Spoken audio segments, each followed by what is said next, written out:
e os destaques ficarão para amanhã por causa da sessão do Congresso. Deputado Bruno Araújo. Senhoras e senhores, senhor presidente, a presidente da República, na tarde de hoje, propôs ao Congresso Nacional a criação do 93º imposto.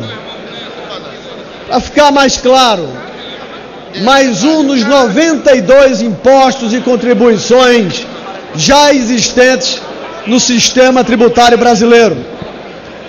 A presidente Dilma, que no seu primeiro mandato, em entrevistas aos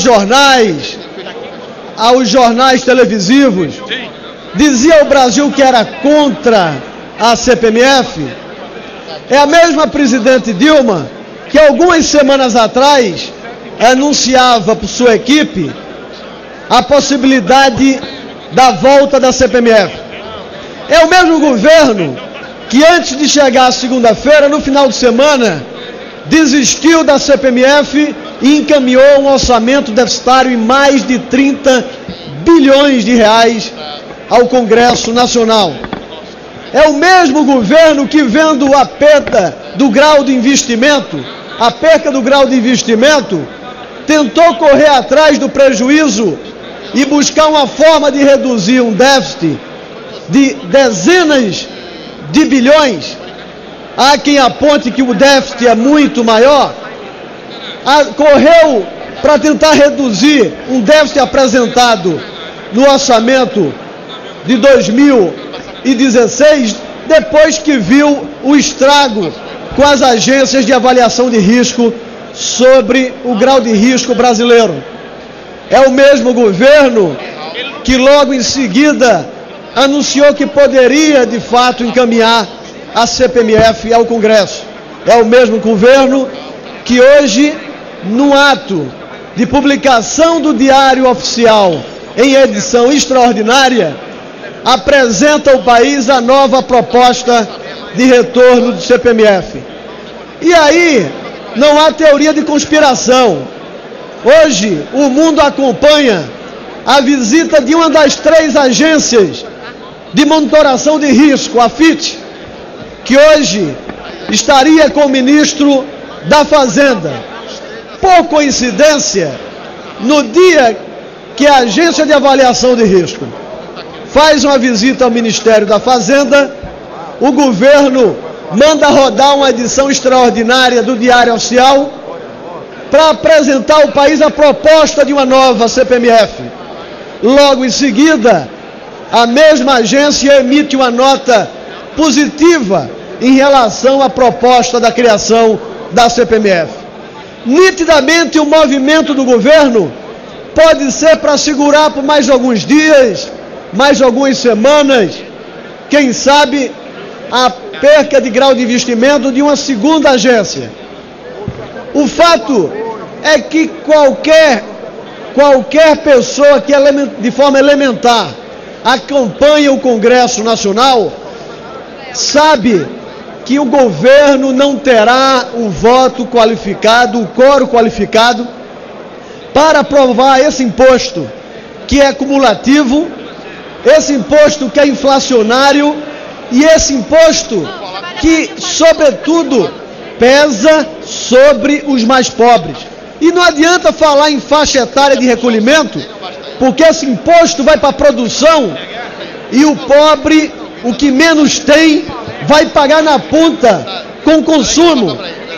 Parte desse Congresso daqui de hoje estava 2 legislaturas atrás, quando nós, fazendo um enfrentamento com o presidente da República então, que tinha mais de 70% de aprovação, e com os governadores do Brasil todos unidos, inclusive nosso, do PSDB, o Congresso Nacional não permitiu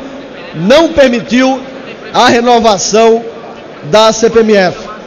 E aí é uma demonstração clara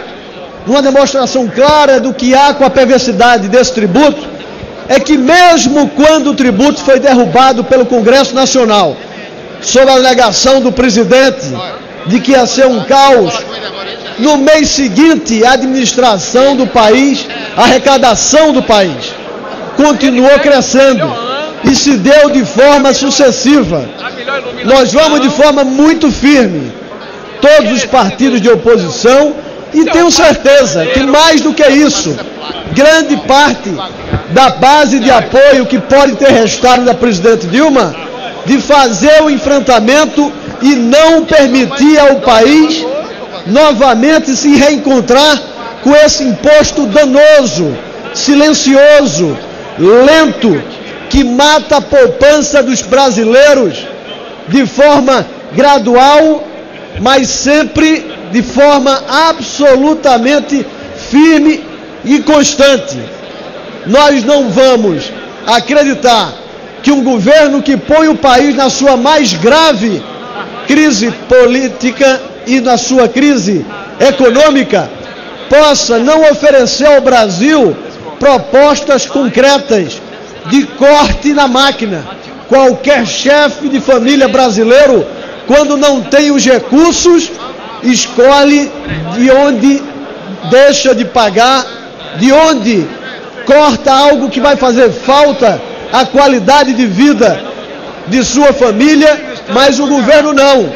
Ele sai na rua, para fora do palácio, aponta o dedo e diz ao contribuinte que ele tem que tirar mais dinheiro para cobrir o rombo de um governo que, de forma absolutamente irresponsável, levou ao país a uma situação de grave estado econômico, aliada a uma falta de confiança, aliada a uma falta de credibilidade, que não permite que o Congresso Nacional possa participar dessa empreitada com a presidente Dilma de querer botar a mão ainda mais no bolso do povo brasileiro. Portanto, eu quero aqui compartilhar com todos aqueles que nos acompanham, dizer que de forma firme nós vamos reagir à proposta da criação de mais outro tributo, mais outra iniciativa do governo de pôr a mão no bolso do brasileiro. E aqui nós estamos votando com essa PEC algo que é um pacto de sinalizar e recomeçar essa relação entre os três entes da federação. E a presidente, nesse movimento, faz um movimento de um tributo que cuida exclusivamente da União, e a população brasileira não tem mais espaço na sua economia doméstica, nem é mais moral o governo federal pedir um único centavo ao contribuinte para fechar uma conta de um governo incompetente que tem arrastado a economia brasileira para o fundo do poço.